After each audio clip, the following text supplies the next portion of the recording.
another telekinesis video. Today we're going to talk about the question, should you rather lift heavy objects or just roll small objects?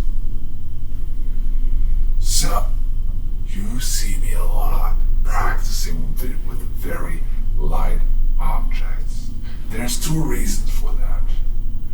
First of all, for demonstration purposes, when I explain how to do telekinesis, and then I'm supposed to show it. Obviously, it's way easier and faster to show telekinesis on a small object. I don't want you to watch me for 30 minutes, for an hour, 2 hours, standing here and preparing to move an object just because it's bigger and heavier. So for demonstration purposes, I use small objects like this pen here. The second reason is I also don't want you to get overwhelmed and too excited. I need you to manage your expectations. Telekinesis itself is very hard, and it's especially lifting something heavy that takes decades. And everybody, not everybody, but most of my viewers, you want to learn telekinesis as fast as possible, as big as possible.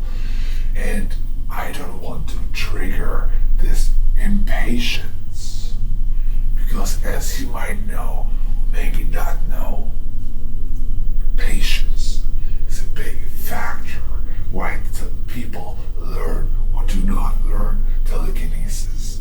If you are not patient, you're going to have a very hard time to learn telekinesis, maybe not even ever.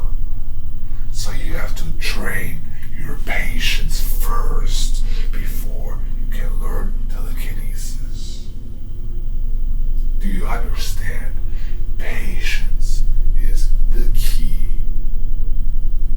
Patience.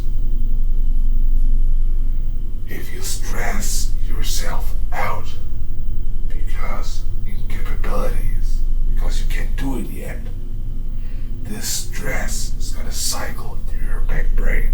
Because of the stress, you can't do telekinesis. And because you can't do telekinesis, you're going to be stressed. So, do you understand? It triggers itself. To break the cycle, you need to learn patience. So I hope that made sense. If you have any questions, please let me know in the comments below, and see you in the next video.